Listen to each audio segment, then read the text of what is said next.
You know, I really don't know a single genre of video game I've come around on harder than Souls-likes, man. Like, I remember when Dark Souls was first getting popular, I was in early high school, and I really loved watching people play these games. Like, they're these really mystical and ethereal experiences, and when you watch someone play it, they have like a million things they know to tell you about it. It's like there's so many things to be like fascinated by.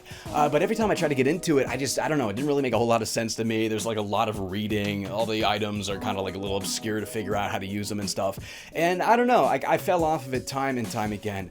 But then years pass and Neo comes out, and that was my gateway drug. Then it made sense to me. And then Bloodborne, which became one of my favorite games ever, probably my third favorite game of all time, behind Outer Wilds and Corn Kids. And man, I cannot get enough of these games now. I think it's because they really remind me of some of my favorite stuff I grew up with, which would have been Mario 64 and Sonic Adventure 2. Stuff where you really got to get a grasp on the controls. You know, it might be kind of clunky and difficult at first, but the more you play it, the better you get at it, and then you feel really rewarded. You feel like you really wrap your head around it, wrap your muscle memory around it, and then you're plowing through this thing, and you feel strong as heck, you know? Now, I love Dark Souls. I love the first game especially. I like 2 and 3. I like Elden Ring. I love Bloodborne, and Sekiro's really great too.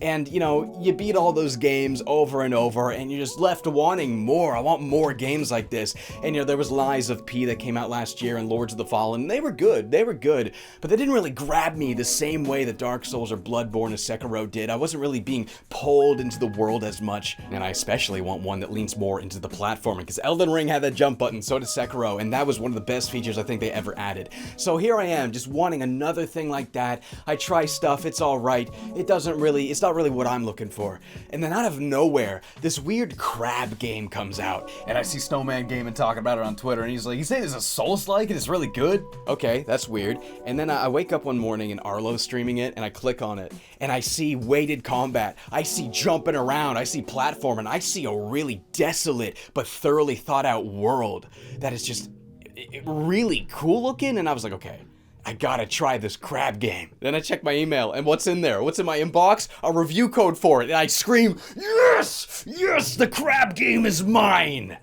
And buddy, I've been addicted to this thing the last couple of days. I freaking love this game. It's called Another Crab's Treasure. Now, I got a lot of videos in the works. I'm doing a lot of projects right now, and I don't really have the time to make like a full Nitro Rad episode, like written review about this. But dude, I got all these thoughts bouncing around in my skull. I just gotta get them out there, out into the boogie sphere, out into other people's heads. I gotta let people know how freaking sick this game is, dude. This is the game. Who would have known? This little weird freaking crab game. This is the Souls-like I've been waiting to come out and make me fall in love with one for the first time all over again. You play as this adorable little, I don't know if he's a lobster or a crab or a shrimp. His name is Krill. He's probably a shrimp. And he's just sitting there minding his own business, and a loan shark comes out and he's like, yo, we got society now. You gotta pay taxes. And he's just like, I don't know what's happening. I'm just a little guy. Leave me alone. I've got some questions. And he's like, hey, you got no money to pay taxes? I'm going to confiscate your shell, your home.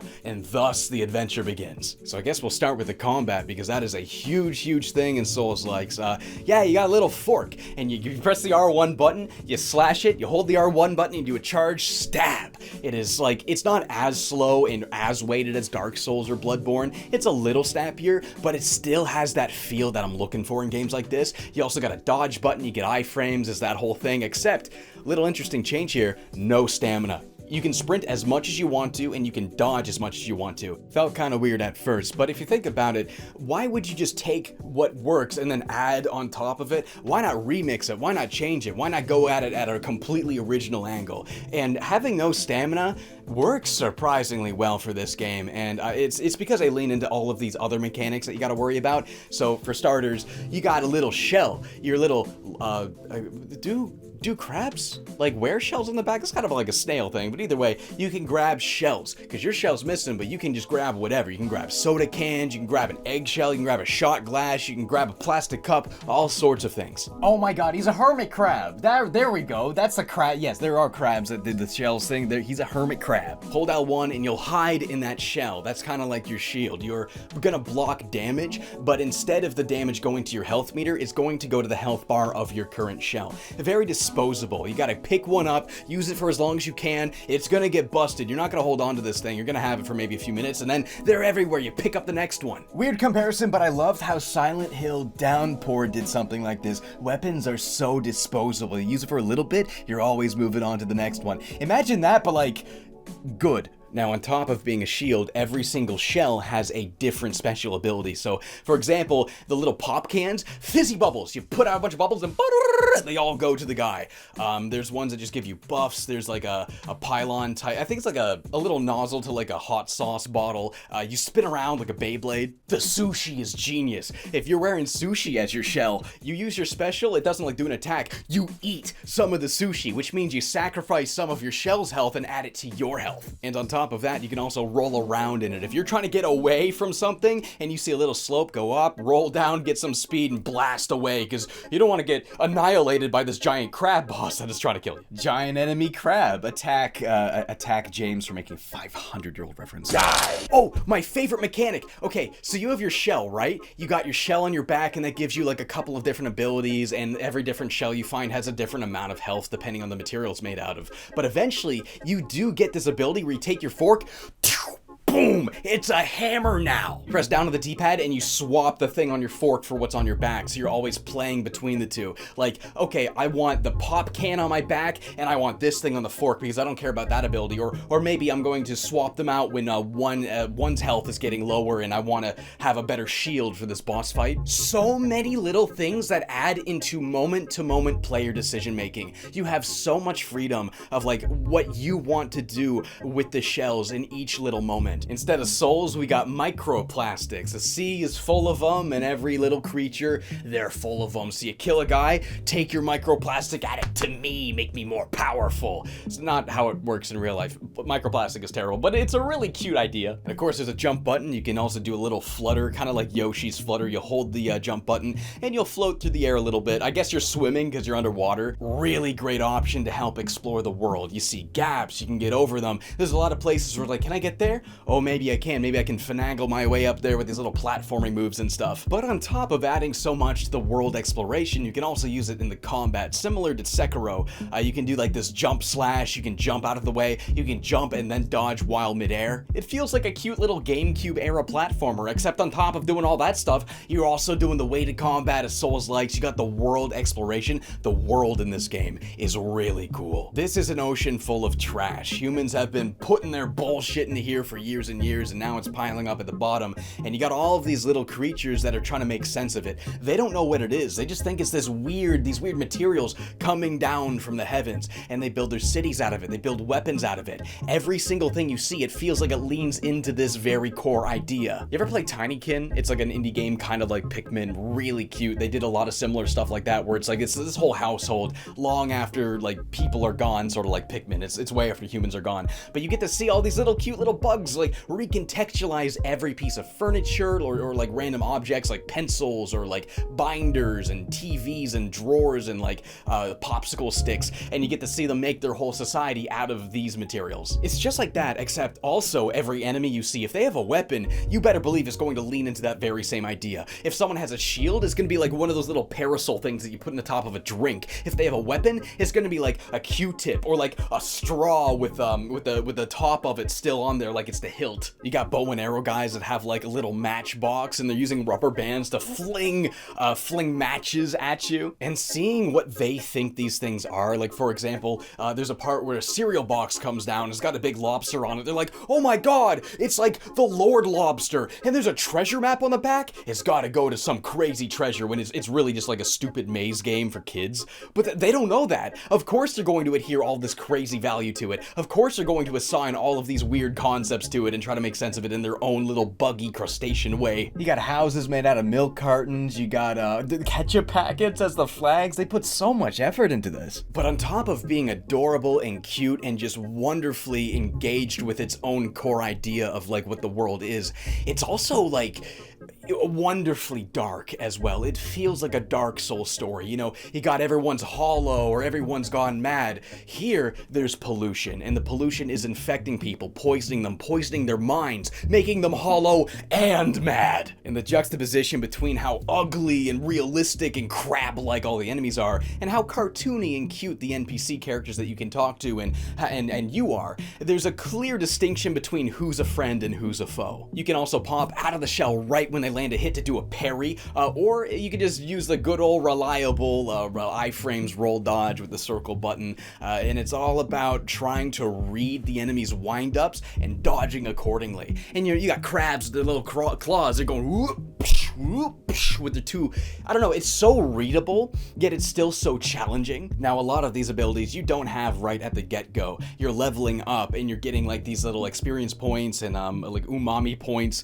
It's, you know, there's a lot of crab puns, a lot of the labels for these things. You know how like Dark Souls games, or Souls-likes I mean, always have their own names for the same things over and over? Again, leaning right into the idea of trash and the ocean and the life that has been down there, interpreting all these things.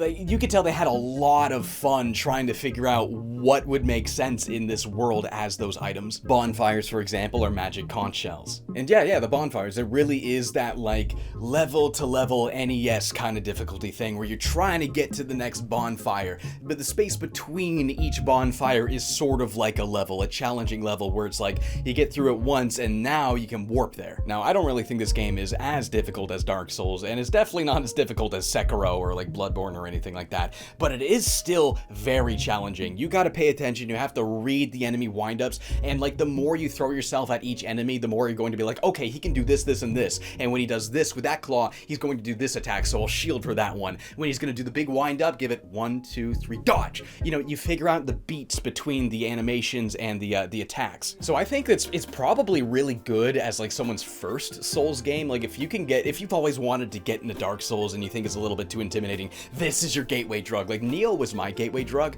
This, Another Crab's Treasure, I think this is probably the best jumping off point to get into these games now. There is also a lot of accessibility options to tweak the experience in your favor if you are having a really rough time, even to the point where you can just give Krill a gun and you can shoot things completely unfair in your favor, or unfair for the enemies, I mean, like hilariously so. I think that's really funny. And I guess there is a lot of value in like giving players more control over their own experience. You know, there's that whole conversation of whether Dark Souls games should have an easy mode.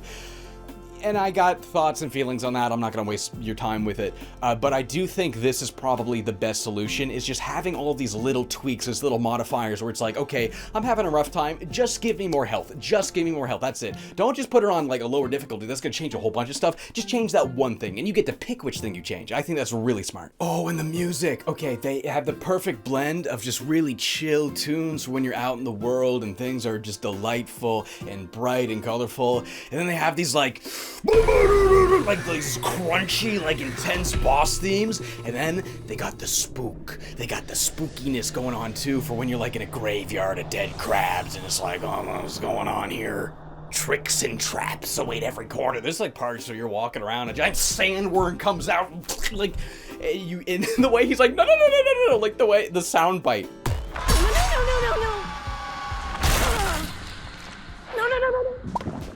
It's kind of chilling. He's like, these are my last moments. If you have a shell, though, it'll knock out your shell, but you'll be fine. And then it's like, okay, time to find a shell before I find another one of those. And you're being real careful. You're looking for the bubbles coming out of the sand, then you go there and then dodge back, and then you that's a really good way to grind souls in an early game, is like killing those worms. The main character is unbelievably adorable too. He's got this sad and afraid little voice. He's just a little guy in a big confusing world. He's just thrown into this new society with like rules and an economy, and he's like, I don't know, I just lived by myself in a little shell this whole time. What's going on? And that's really relatable. As someone who's like, you know, I'm almost 30, yet I still feel like I don't have my head wrapped around this big crazy world we live in. It's It's very relatable in a very cute way. I love the animation he does when you try to shield and you don't have a shell. He's like cowering in fear. He's like,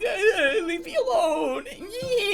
It's so funny. It's so cute. If you like the grappling hook from Sekiro, that mechanic is in this game. It's like a little fishing line. You throw a fishing line, you go whoop, and then you can make a little bit of that airtime with your swimming ability to, you know, the little float thing. And that just made me really want to explore. Like every time you get a new ability, it's really exciting because it's like, oh my god, this is a key that opens like 9 doors. I'm gonna go back and see what all those things I couldn't do before are. You get all these little doodads you can swap in and out of your character, just like the rings from Dark Souls. You can upgrade your weapon by finding little keys, and then you go to the blacksmith. The blacksmith looks so cool. Look at this guy. Look how cool he looks, like the big paintbrush mustache. Again, leaning into the diegetic nature of the world surrounding you. Of course, he's a blacksmith. He's gonna have a big sock sleeve. He's gonna have this big crane arm, and his anvil is a little iron. That is so smart. Like again, everything always leans into the core idea of what this world is, and it's always there. You never see something where it's like, okay, you know, no, it's every time you see anybody with anything in this game, it's like, of course.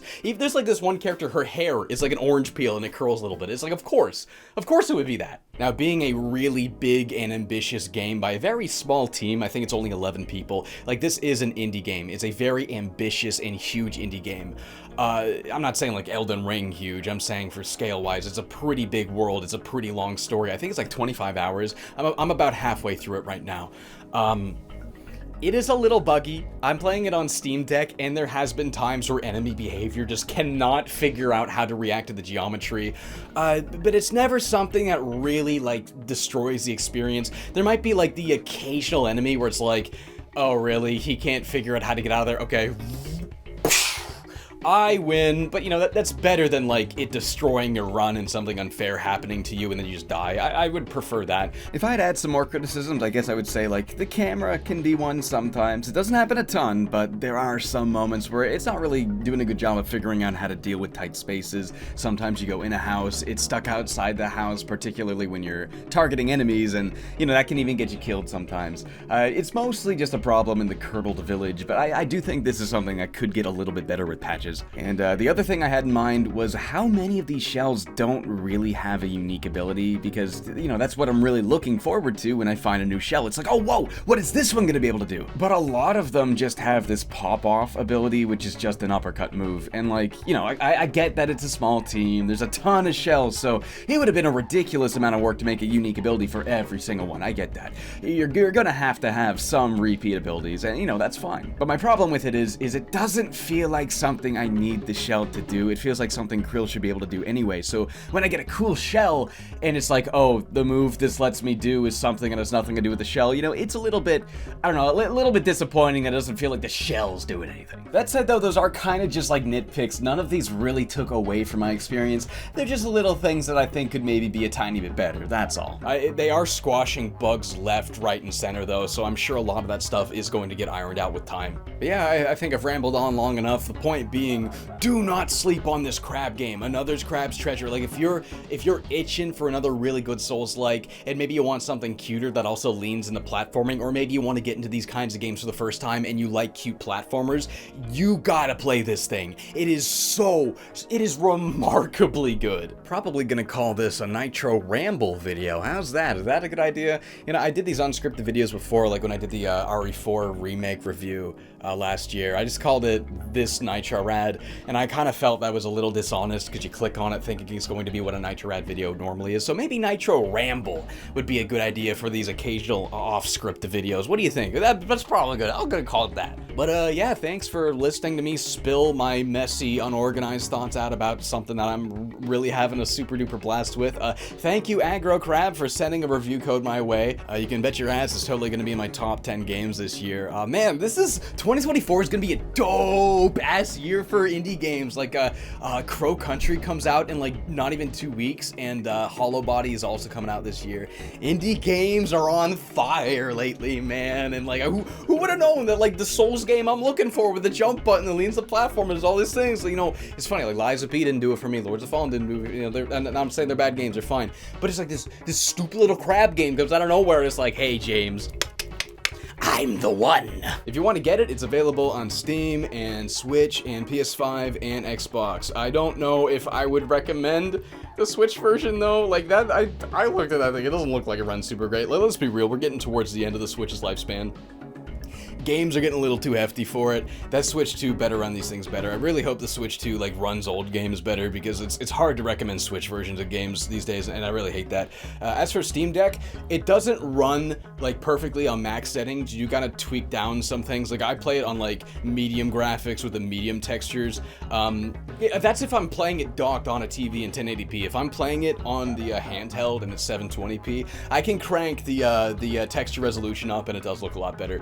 Actually, I've been playing it off of the TV at 720p instead of 1080. Resolution, you bump that down a little bit, it really does make the performance a lot better, and you do kind of get close to 60 out of it if you're playing on Steam Deck docked at 720 with the settings a little higher. That's how I've been playing it. Now, I'm not one to be like, oh, If it's not 60 FPS, I'm not playing it. I'm not saying that at all. But when it is an action game that does require you to, your inputs gotta be precise. You gotta be able to respond well. I just like them to run a little bit smoother, because then I just feel like it controls a little bit better, that's all. If you want the clean, pristine experience though, probably get it on Xbox or PS5, or if you just have a good-ass PC. I don't play games on the computer, I play computer games on Steam Deck, but if you got a good-ass PC, you won't have any problem running it. But yeah, that concludes my Nitro Ramble. A big hearty shout out, what am I doing, to Aggro Crab and the wonderfully passionate team behind this game. You literally made the Souls-like I've been looking for a long freaking time, and it feels amazing. Give myself a big ass hug because I'm in love. It feels amazing to have this thing randomly drop and you didn't see it coming and it just blindsides you. And I've been playing it like 2 days straight and I'm still undone. And like, dude, yeah, I'm just repeating myself at this point. It's not your ramble. I don't have a script to go on. Sorry, sucker. But yeah, what's it called? Another crab's treasure. Another man's trash is another crab's treasure. Check it out. It's absolutely like incredible. I